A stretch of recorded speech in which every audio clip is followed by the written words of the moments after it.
అందరికీ నమస్కారం. Welcome to ఆక్యుసిద్ధ channel health information with Pratima. Frozen shoulder అంటే ఏంటి, దాని గురించిన వివరాలు, ఆక్యుపంక్చర్లో ఎలాంటి మెడిసిన్ తీసుకోకుండా ఎలా క్యూర్ చేసుకోవచ్చు, ఇలాంటి వివరాలన్నీ ఈ వీడియోలో తెలుసుకుందాం.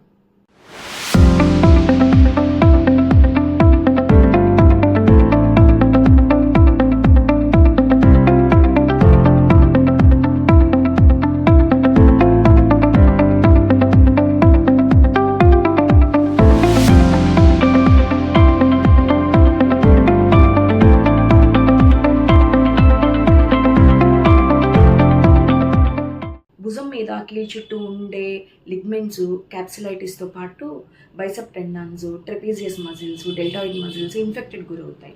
దీన్నే మనం ఫ్రోజన్ షోల్డర్ లేదా ఎడ్సైడ్ క్యాప్సులైటిస్ అంటాం. ఈ ఫ్రోజన్ షోల్డర్ వచ్చినప్పుడు ఈ క్రింద లక్షణాలు కలిగి ఉంటారు. విపరీతమైన నొప్పి ఉంటుంది భుజంలో. అలాగే ఈ కీలు చుట్టూ ఉండే టెండాన్స్, మజిల్స్ విపరీతమైన స్టిఫ్నెస్ వచ్చేసి చేతి కదలికల్లో చాలా తేడా ఉంటుంది. ఈవెన్ రోజువారీ పనులు చేసుకోవడానికి కూడా చాలా ఇబ్బంది పడిపోతూ ఉంటారు. ఈ స్టిఫ్నెస్ ఇంకా ఎక్కువయ్యే కొద్దీ రాత్రిపూట్ల నిద్రపోవడానికి కూడా చాలా ఇబ్బంది పడుతూ ఉంటారు. ఈ ఫ్రోజన్ షోల్డర్ 4 స్టేజెస్లో ఉంటుంది మనకి. ఫస్ట్ స్టేజ్ని మనం ప్రీ ఫ్రీజింగ్ స్టేజ్ అని అంటాము. ఈ స్టేజ్లో నొప్పితో పాటు కొంచెం కంఫర్టబుల్గా ఉంటుంది. సెకండ్ స్టేజ్ని మనం ఫ్రీజింగ్ స్టేజ్ అంటాము. ఈ స్టేజ్లో నొప్పితో పాటు చేతి కదలికల్లో చాలా తేడాలు వస్తాయి. థర్డ్ స్టేజ్ని ఫ్రోజన్ స్టేజ్ అంటాము. ఈ స్టేజ్లో నొప్పి తగ్గుతుంది కానీ చేతి కదలికలు అన్కంఫర్టబుల్ ఇంకా ఎక్కువ అవుతుంది. ఫోర్త్ స్టేజ్ని మనం థాయింగ్ స్టేజ్ అంటాము.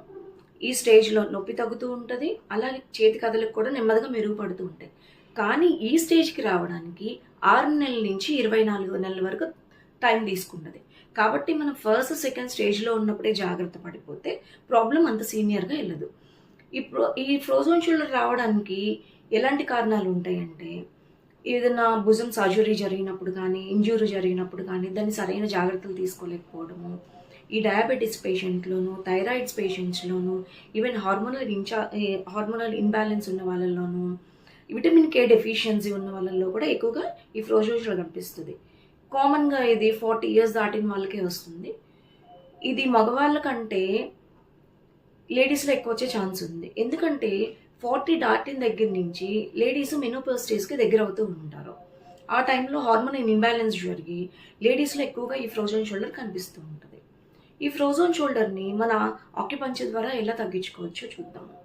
ఈ పెయిన్ ఉన్న పార్ట్తో పాటు ఇంకొన్ని ఇంపార్టెంట్ పాయింట్స్ తీసుకొని ఆ ప్లేస్లో నీడిల్స్ని యూజ్ చేయడం వల్ల ఆ బ్లడ్ సర్క్యులేషన్లో ఉన్న బ్లాకేజెస్ని అన్నింటినీ రిలీజ్ చేసేసి బ్లడ్ సర్క్యులేషన్ని మెరుగుపరచడంతో పాటు అక్కడ ఉన్న స్టిఫ్నెస్ని క్లియర్ చేసేస్తుంది. ఎలాంటి పెయిన్ కిల్లర్స్ వాడకుండానే పెయిన్ని రిలీజ్ చేస్తుంది. ఎందుకంటే ఆక్యుపంక్చర్ బాడీలో న్యాచురల్ ఎండార్ఫిన్స్ని రిలీజ్ చేస్తుంది. మనకి 3rd, 4th స్టేజ్లో ఉన్నా కూడా ఆక్యుపంక్చర్లో బెస్ట్ రిజల్ట్స్ ఉంటాయి. వీటితో పాటు ఇంకొన్ని ప్రికాషన్స్, వీళ్ళు కెఫిన్ రిలేటెడ్ ఫుడ్స్ని తగ్గించుకోవడం చాలా మంచిది.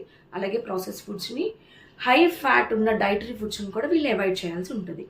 ఆక్యుపంక్చర్ గురించి, ఆక్యుపంక్చర్ వల్ల కలిగే ప్రయోజనాల గురించి తెలుసుకోవడానికి మా ఆక్యుసిద్ధ ఛానల్ని సబ్స్క్రైబ్ చేసుకోండి. Acupuncture, the art of healing.